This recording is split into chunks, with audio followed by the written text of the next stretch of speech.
God and the federal government are not one and the same. One of those has your best interest at heart in a way that the other does not. And so perhaps it is not the wisest move to conflate taking out the max in federal student loans as God providing for you.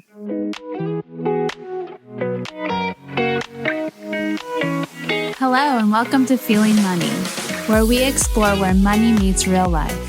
I'm your host, Rachel Kinney. I'm a financial therapist who is curious about the meaning and power that money has in our individual stories, in our relationships, and in our wider communities. Let's get to it. Hello, and welcome to Feeling Money. We are so excited today to have Reverend Dr. Lillian Lammers. She is the associate pastor at First Congregational in Memphis. She previously worked at Vanderbilt Divinity School, overseeing a grant that helped students understand financial education and higher education as they plan for their vocations. Lillian, we're so excited to have you today. Thank you for having me. And just to start, can you tell us a little bit about your background at Vanderbilt Divinity School and working in higher education and with students studying theological education and talking to them about finances and financial planning?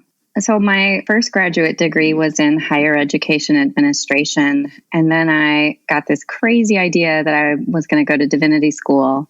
And I actually attended Vanderbilt Divinity School, then worked for a few years as a hospital chaplain, and then got invited back to kind of use my first graduate degree and then my Master of Divinity degree to work with the students there. And part of the creation of the job that I took on, which was the Director of Stewardship and Vocational Planning, is that the Divinity School had received a large grant from the Lillian Endowment to participate in a program called the Economic Challenges Facing Future Ministers Initiative, which was essentially a grand initiative that had over 70 theological schools, and it was solely focused on reducing student debt for students attending those schools.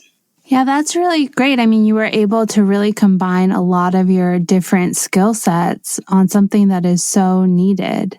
Yeah. Just to kind of get your background, what was your financial education, or how was money or finances talked about when you were growing up? What lessons did you learn? So I think you're going to kind of hear this as a theme in our conversation, because my answer to what I was taught about money in my family of origin is, well, not very much.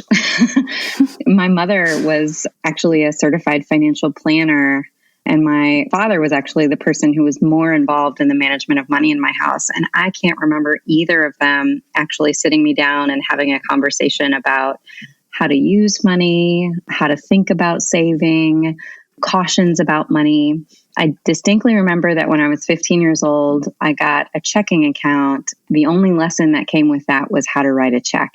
So in terms of any sort of lessons or coaching on how money should be operative in my life, I did not get any of that growing up. So most of it I learned just by going through the motions as I sort of became an adult, but can't actually say that I had any formal instruction in my family about how to use money.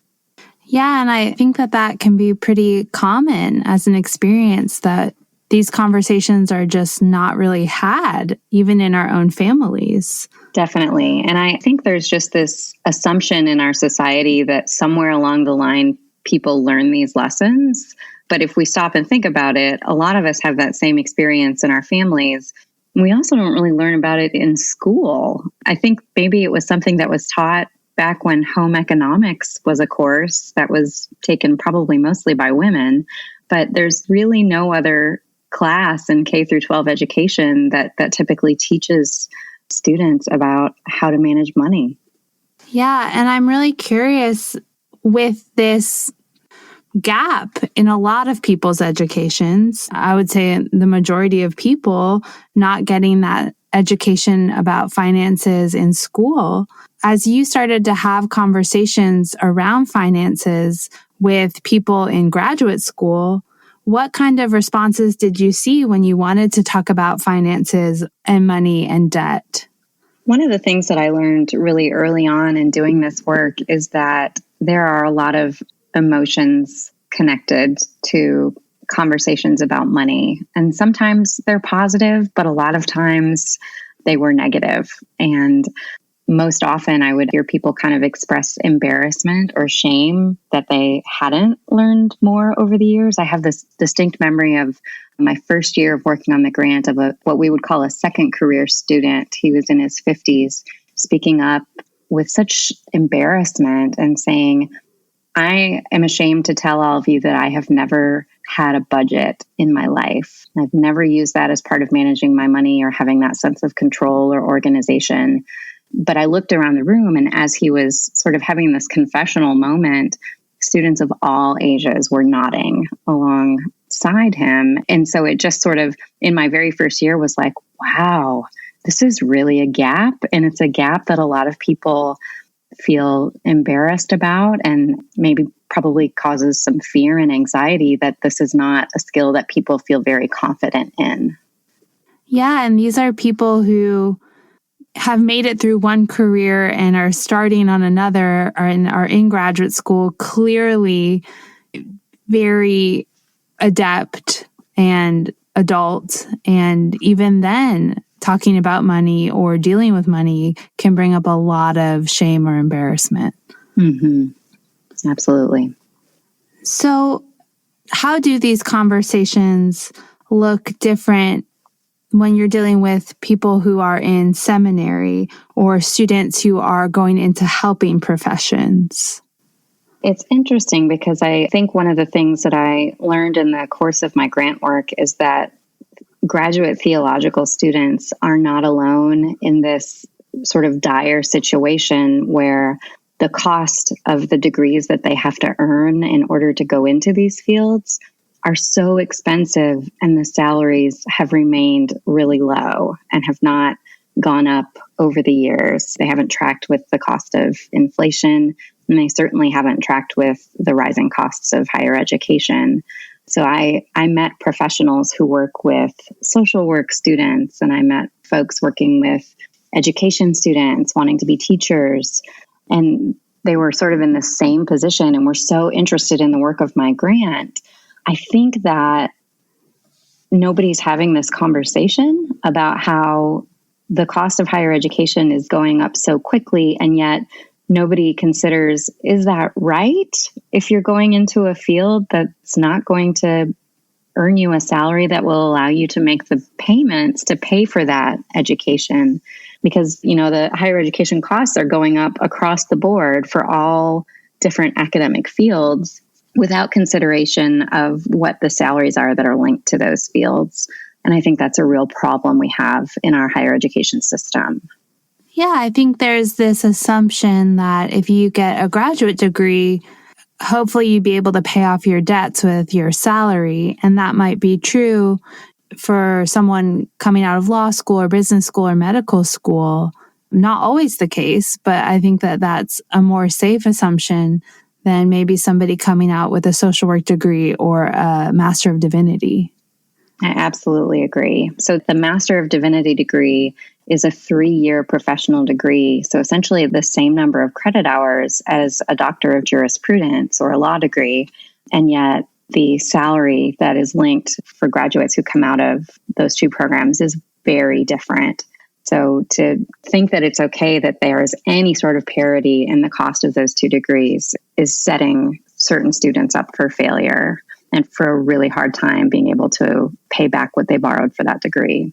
Do you think that there are any assumptions being made about either maybe the quality of the education or the degree, or just the worldview or intention behind getting a degree, like a social work degree, like a helping profession degree, like a Master of Divinity, that are hindering us having this conversation? I'm just kind of putting it out there, but maybe this idea of, oh, they just want to help people, so they're not interested in money. Absolutely. There was an article written a few years ago by Dr. Molly Marshall, who's the president of Central Baptist Theological Seminary in Kansas City, Missouri. And there was some quote in there that she said, and I'm paraphrasing, that there's an assumption that Master of Divinity graduates are above such earthly concerns as money because they're committing themselves to a higher purpose. And that because there's that sort of notion in society that, oh, well, they're not in it for the money, that's why this conversation hasn't reached sort of a critical moment yet, is because there's sort of this, well, they know they're not going to get rich. But I think that the problem is that's true. People choose ministry knowing that they're not going to necessarily make a lot of money. You know, there's only so many pastors that are on television and making millions of dollars writing books. Yeah. But they still want to own homes and they want to be able to help send their kids to college someday. So it is a concern that the salaries in the field of ministry have been really stagnant, and even the availability of full-time ministry jobs has been in decline in recent years. Yeah, I've heard that described as the spirit money split, which is this idea that you can either help people and serve your values or serve spirituality, or you can be consumerist or just go after money. And I'm curious what you think about that and how you balance that, because I think that's a false dichotomy. I agree with you. I think it is a false dichotomy. And I think it feels like sort of a misappropriation of that scripture in Mark that talks about you can either store up treasures here on earth or in heaven, and where your money will be, where your treasures will be, your heart will be also. I think it's okay to not be solely driven by money and the love of money, and yet still realize that money is a necessity and a reality in our society. And I think asking all folks who want to go into ministry or nonprofit work or any of these fields that someone would get a divinity degree to go into, asking them to give up some sort of basic standard of living in our society is really unfair. Yeah, and I especially think that if we're asking students to take on a lot of debt, that might put them back and give them kind of a negative net worth for a really long time. Definitely. I'm sad to say that there were a handful of students who graduated in my years at Vanderbilt with over $100,000 in debt from just their divinity degree, not including any debt that they may have accrued in any prior educational degrees. Right. And so I imagine, you had this job that was really there to help people with their vocation and all the different aspects of that, the financial, the setting, where their call is, if that's going to be pastoral, in a nonprofit, all the different versions of career that you can have with a divinity degree. But you also had the job of talking to people about money and finances. Mm-hmm. So you were going into rooms or going into conversations and bringing up money, which we know just can stress people out, can bring up anxiety, shame, anger. So can you tell me about some of the more cultural and societal barriers that you saw around talking about money or finances or debt and how you handled that? Yeah, so some of the dynamics that I noticed pretty early on in my work is that some students were actually really eager to talk with me and to take advantage of the workshops and retreats and programs that I was offering. What I definitely noticed were those the students who were either pretty far along already in their own financial literacy and just wanted to sort of fine-tune their skills and knowledge, or they were folks who needed a little help in that area, but were not yet in any sort of dire financial position. The folks who were already in a place of concern related to either their educational debt or maybe their car note, or they had a lot of credit card debt, those folks were not as easy to engage with on this topic. And some outright ran away from me when I would try to connect with them to talk about their plan for repaying their educational debt. So there was definitely a sense that, okay, some of the people who need this the most are least inclined to want to work with me.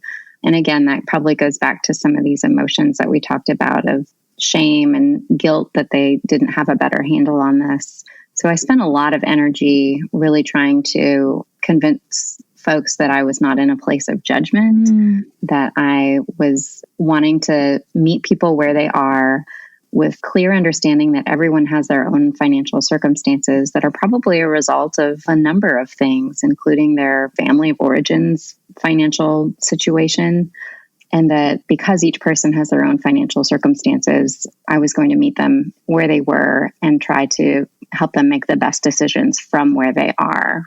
How did you create that safe space, safer conversation around finances and money with those students who were maybe just considered that they're not money people, say, or it did bring up a lot of shame or fear for them? I'd probably say that I spent a fair amount of time on the front end telling people my own story. And like I shared at the beginning, that I was not equipped with any education about money from a young age. So I sort of bumbled my way through it, just like a lot of people do. And I would let them know that I did not finish all of my graduate education without having to borrow loans. Yeah. And so taking on educational debt and figuring out a strategy for repayment was part of my personal money story. And I think knowing that these had been real questions and concerns and anxieties that I had myself struggled with made it a little bit safer for folks to be able to confide in me about their own experiences with those things. And I also know that in these conversations, you were talking about their future plans and helping them plan in a lot of different ways.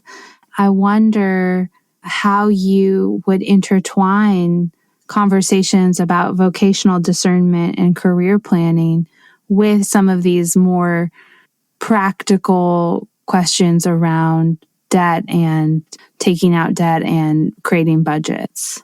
We learned a really interesting strategy that perhaps the most successful way to engage folks in conversations about money was to start from a place of their vocational plans and get them excited and in imagining what their future job would be once they finished this degree and what they hoped to do in their professional future. That is a conversation that a lot of folks get some energy around and are eager to share with folks who will listen, and then would pivot from that conversation to some of the more finer details, I'll say, talking about, okay, well, how does that connect to your financial plan? Have you researched what those positions are likely to pay? And how does that relate to any debt that you're accruing? And then get them to a place of talking about their plan. If they're taking out debt, what is the plan for repayment in light of the realities of this job that you're pursuing? And that was a much more successful way of engaging our students on those topics than to just bring up money on its own. Because we're all products of a society that sort of teaches us that, well, religion and politics and money are not polite conversation pieces with people that you don't know very well. So we all have this sense that those are not conversations that we talk about with folks that don't feel safe to us. Right. And so folding it into their own individual narrative and their own individual dreaming and imagination and planning makes it just more accessible, probably. Absolutely. And I think that bringing those two pieces together, vocation and finance, was just a really smart blend of a way to structure the job that I had at Vanderbilt, was to say these two pieces are so intertwined and connected that if we're bringing up conversations about one, the other is a natural partner for that conversation. Yeah, and it seems really focused on the person, which I think is so helpful for really any conversation that might feel vulnerable or hard to have. But it also is reality-based and really is asking questions that don't really allow for avoidance, maybe, or you've written about that it doesn't allow for deflections. And I'm curious what you mean when you talk about deflections in these conversations. Yeah, we would always encounter a very common deflection, which is to sort of use language of God as the ultimate trump card to end any conversation. So a common phrase that we use would be, God will provide. So sort of a providential theological position, which says, I'm following a call from God to go to divinity school, to then go into some sort of service of God. And therefore, because I'm being faithful and following God, God will work out the details of how this will get paid for, which is a fine theological position to have, but it also served to trump the conversation about money and avoid the realities that come with taking out debt. And I think how we tried to combat that was to say, yes, God may provide, but God and the federal government are not one and the same. One of those has your best interest at heart in a way that the other does not. And so perhaps it is not the wisest move to conflate taking out the max in federal student loans as being God providing for you. Yeah, I think that is really key. And I think hearing that from somebody who has theological education and is ordained and, has worked in this space as a chaplain, as a minister, is probably much harder to avoid than your average person, where you kind of can bring up that trump card and then there's really nothing you can say about it. But I do think that brings up a really interesting tension around morality and moral authority. And I'm not sure if you call it pragmatism or planning, but there is a tension there. And I can see that really playing out for people who are going into public theology or ministry. Absolutely. I think the way that we think about how God relates to our finances is certainly a matter of personal theology. I think there are also ways in which folks who either have a misunderstanding or poor intentions, or I would even venture to say sinister intentions, can use God language to manipulate the way that folks understand and use their money. I mean, we've certainly seen plenty of scandals in the history of the church of religious leaders who have sought to use theological language to get at people's money. So I think it's something you have to be very careful. And I agree with you that I think being clergy gave me a certain level of credibility in doing that work that made it helpful to combat what I saw as a poor theological application to the use of one's money. Yeah. And I'm not sure if you would agree with me, but oftentimes I think when people think about religion and money, maybe they go to that sinister place, but more often than not, I think the most common thing you think of is passing the plate. And that's really what the church has to say about money, which isn't true, but that might be what is commonly thought. But as a minister and a theologian yourself, how do you think about money theologically? I remember distinctly in one of my classes, a professor talking about a church budget and saying, you do realize all budgets are theological documents. And I kind of was taken aback because I hadn't thought about budgets, either an organization's budget or a personal budget, as being a reflection of one's theology or one's values. But it is, because if you create a budget, which is sort of outlining how you intend to allocate your own personal resources, it's certainly a reflection of those things that you value and how much you value saving, how much you value giving. Even if you have a section for saving for a vacation, how much the theological concept of rest and Sabbath is present in your life. Like, all of these things are reflected in looking at numbers on a sheet. And that was such a eye-opening moment for me to start to view budgets through that lens. And I've never been able to look at a budget and not sort of do that. All right, what values am I seeing communicated here? I mean, it changed me forever just hearing that one sentence. Yeah, I love that, because even if we're not doing that intentionally or with purpose, we are communicating our values by the way we spend all our resources, our time, our energy, our relationships, and our money.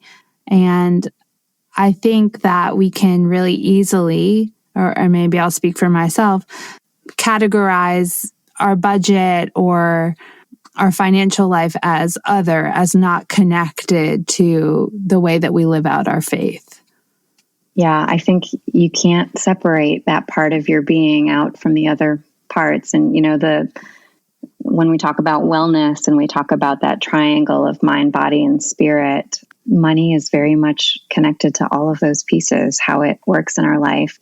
There have been many scientific studies done in the last 20 years that talk about how personal debt can affect your mental health, and it can cause stress that lives out in your body, and it can certainly affect your spirituality. So it's certainly an area of our lives that demands attention.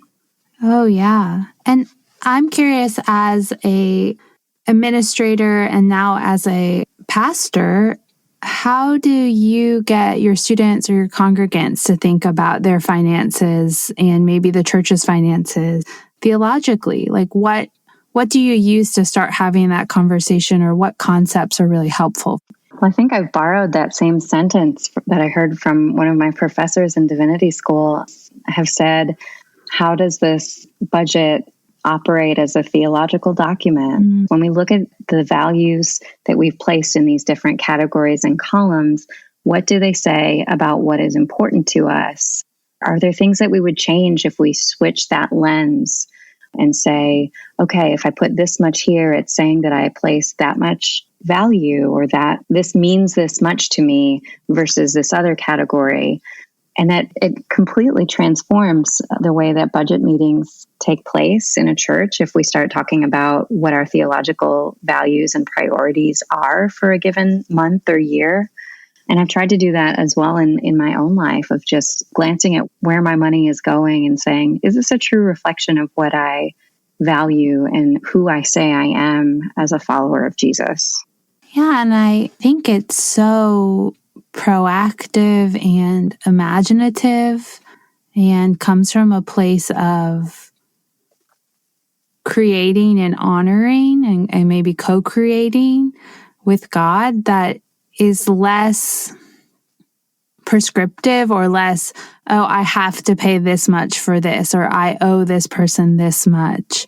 It really centers the church or the individual as using their resources and stewarding their resources to co-create what they want to see in the world. I think that's a beautiful way of naming it. It definitely transfers agency so that it feels like you are in control of how money is operative in your life, versus money just sort of being this thing that happens to you. Bills are just something that happen to you, and that they come to you and you pay them. That can obviously and understandably lead us all to feel kind of trapped. Absolutely not. But I think that that's sort of the preference for how our society wants us to experience our financial lives, is that we're sort of caught up in this wave of consumerism, and there are certain things that we have to have. And so we have to have that regular monthly payment. And our economic system likes to take the thought out of it. So by asking some of these questions, we're able to put the thought back in it and give us back that agency in feeling like we're in control of how we use our money. Yeah. And to bring that questioning eye and faithful eye to all these things that might just seem really ordinary can be really transforming, I would imagine, for an individual and a community. Definitely. So you mentioned debt, and that's so true about the way that debt wreaks havoc on people's mental health and physical health. It really is a huge cause of stress. And just as a counselor, I would say that the mental health community doesn't always know how to talk about it in a great way. We can often put it into the practical side of things of, oh, you just pay your debt or try to pay your debt.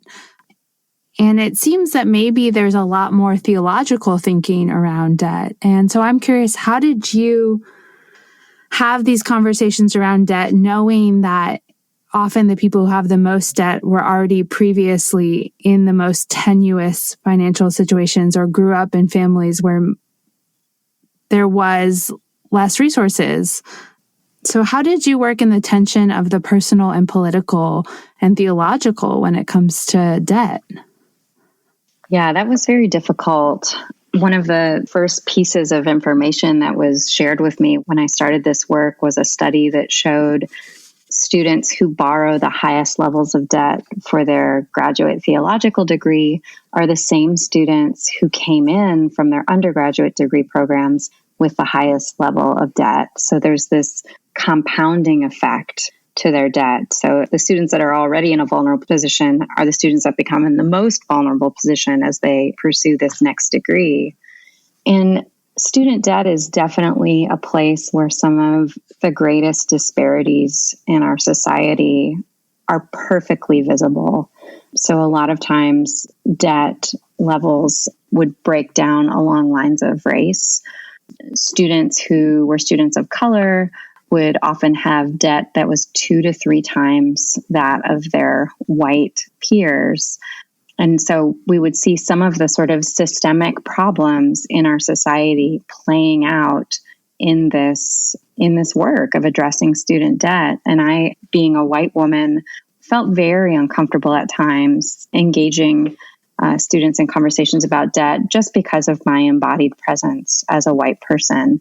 That could be really awkward for me. But again, in addition to doing my work with the students, I was very committed to meeting those students where they are. But then I also tried to apply pressure on the leadership at our school to say, we know that there are some of these systemic realities that are affecting our students. What is our response, particularly as a divinity school who has purposes and commitments that particularly address how we will respond to racial inequities in our society? So if we know these realities of our students, what are we doing to address that as an institution? And I would continue to put the data in front of the folks who were in positions of authority and continue to ask those questions. Right. You were trying to have conversations at both levels, which I think is so important. I think that it is a both and approach of the individual and the system. It is. It felt very unfair that all of my programs and educational resources and all of the workshops I were doing all sort of had the same motivation, which is to put the burden of solving this problem of student debt back on the individual students. In sort of this, we'll just make the right choices and this will get better, when some of that is just fundamentally untrue. Right. And there does need to be pressure put on the institution, as well as probably conversations had in faith communities, in higher education communities around debt and leverage placed where things can change for the individuals, not by the individuals. I completely agree with you. You know, if you're addressing what we would call a systemic problem of students graduating with too much debt, particularly students of color, to then go into these positions and receive the salaries that are standard in this field of ministry, then you have to not only address the cost of higher education, you have to address the salaries, which are remaining low, and say to these faith communities that want these theologically educated leaders, you either need to pay a salary that is connected to what education costs these days, or you need to help students figure out a way to be able to pay for their education. Like, you have a stake in this game too.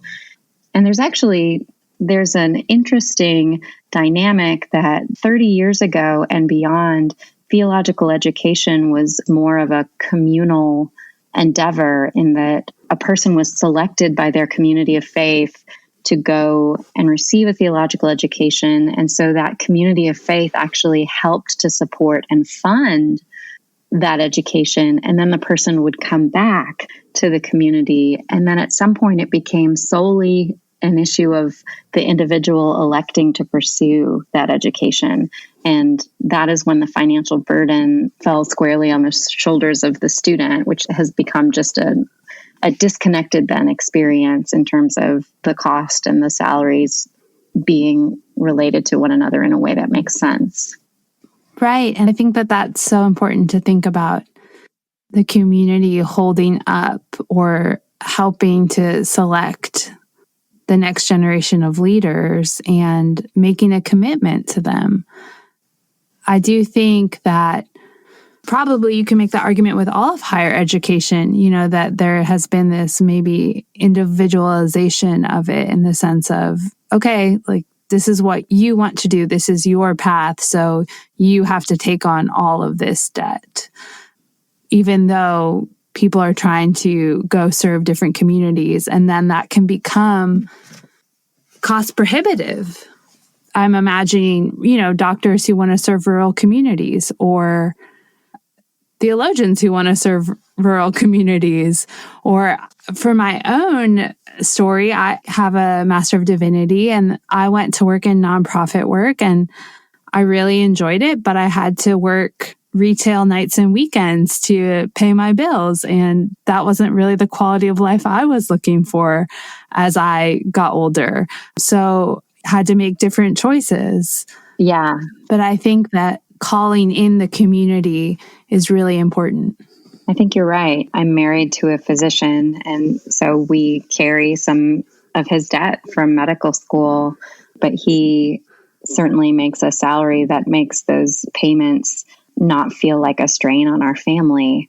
So what is the change that needs to happen in the world of ministry and nonprofit work if they're going to value having folks with a graduate education in those fields? What is the change that needs to happen to make that relationship between education and industry more aligned? Right, because more and more graduate degrees are expected or required, and the salary that you're getting from them doesn't reflect that. So as we're talking about this, I kind of wish that I had chatted with you before I went to higher education. But what would you tell students, maybe especially right now, 2020, who are exploring graduate education or theological education? What would you advise them about?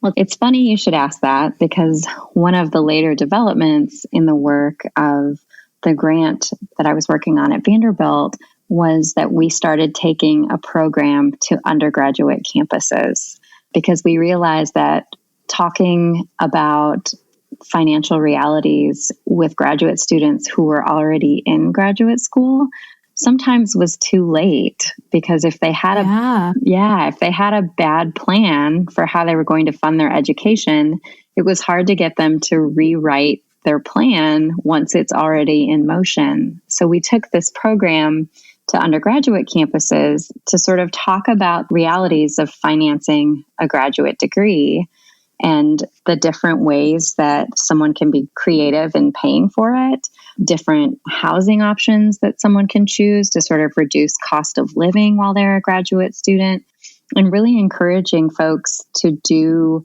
some research and legwork, even at the point of applying to graduate programs, to think through these items so that by the time they receive an acceptance letter and plan to go to graduate school, they already had a financial plan that would not cause them stress and anxiety. And that was probably one of the most helpful interventions that we developed, was getting folks to already have their minds working on these financial questions even before they set foot on our campus. When do you think that those conversations should happen? In your ideal world, if you had a magic wand?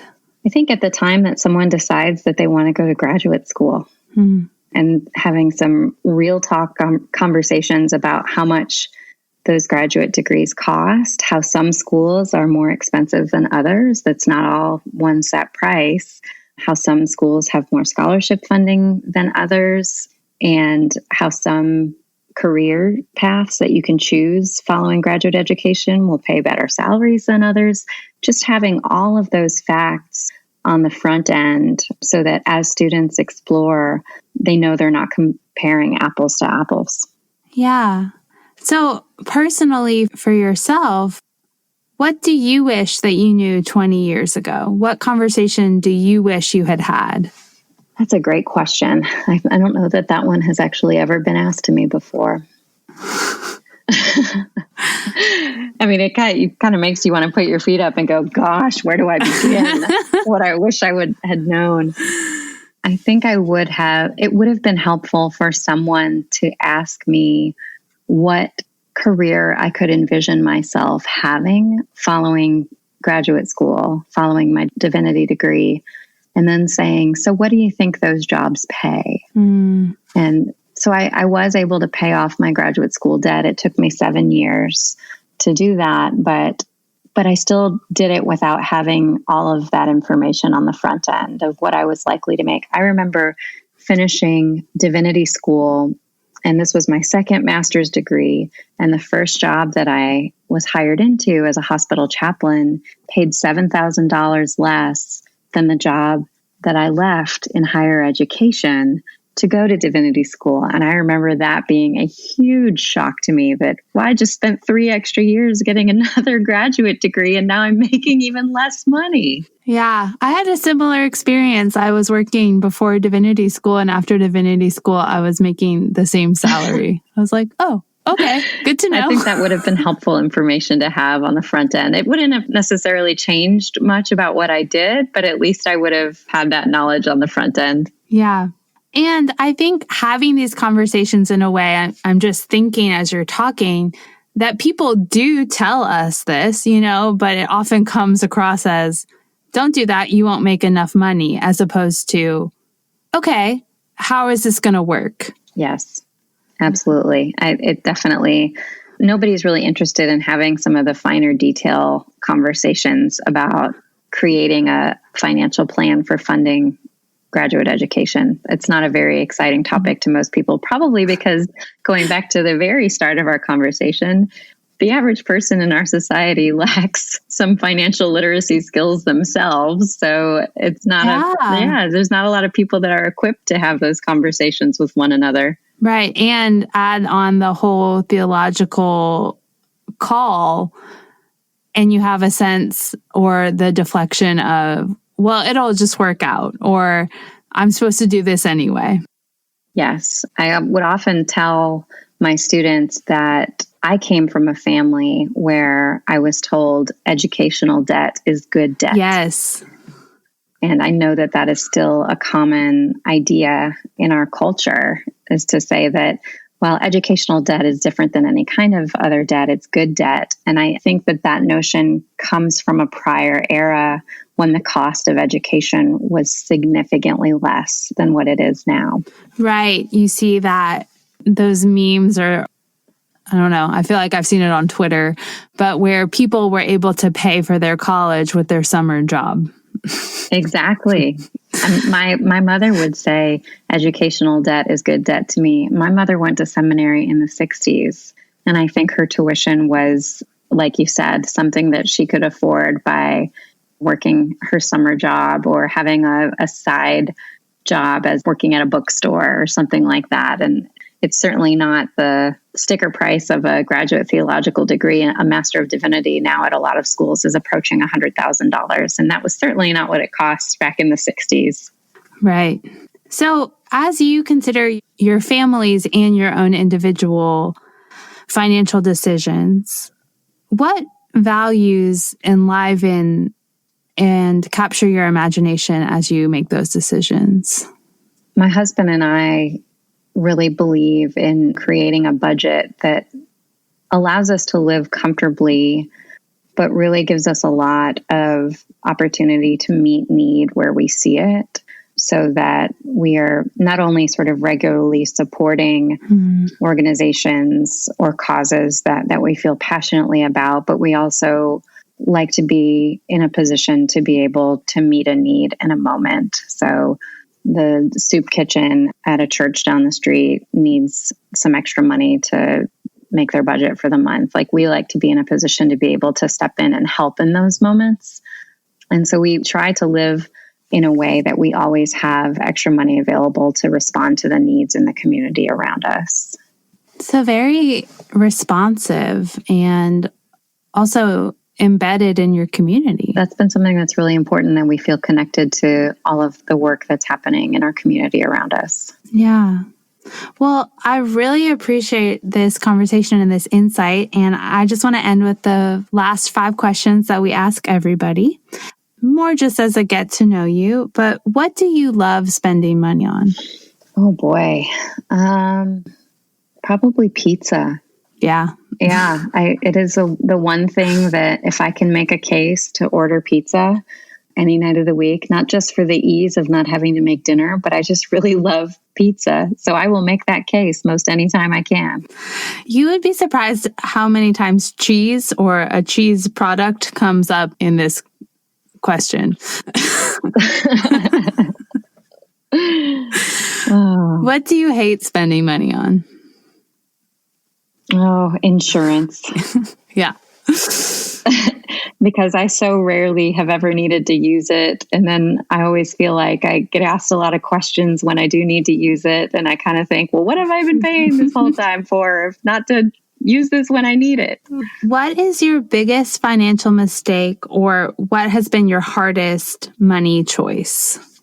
I think my biggest financial mistake was buying a car when I was 24 years old, when I had a perfectly good car at that moment, and taking on a car payment for the next 4 or 5 years, whatever it was, when I had a perfectly good car in the first place. Did it just feel like an adult thing to do? It did. I think I wanted to have the experience of getting to pick a car out myself, whereas I had bought the other one off of a relative. So it felt like a very adult thing to get to go to a car lot and purchase a car. Of course, I then had the very horrible experience of the negotiating the price and them making you wait for way too long. Yeah. Till they kind of break you down. I was not quite prepared for that at 24 years old. If I give you $1,000 that you could not spend on yourself, how would you spend it? I would give it to the church that I work at has a food justice ministry, and they feed about 2,000 people a month. Wow. And normally it's all hot food, and you come in the cafeteria and you sit down and have a meal, and then you get to shop in the food pantry when your number is called as well. Since COVID, it's all been bag lunches that you pick up. There is some hot food still prepared in them, but it's a much more disconnected experience versus sitting down and having a meal. But I just know that the work that happens at that ministry is so needed, and particularly with the financial impacts of this pandemic. And I'm particularly concerned about our schools being virtual, and a large number of students in our community that get 2 meals a day by attending school. I'm worried about making sure that families are provided for. Yeah, and that sounds like a really needed program, but also providing different types of needs, probably before COVID, but community as well as food, as well as groceries. Exactly. Last question. If you won the lottery or got a huge, crazy windfall, what is one dream thing that you would do, create, make, or buy? Well, it's funny that you say it because we've been talking about it, but I think I would want to set up a scholarship to make divinity school free. I love that.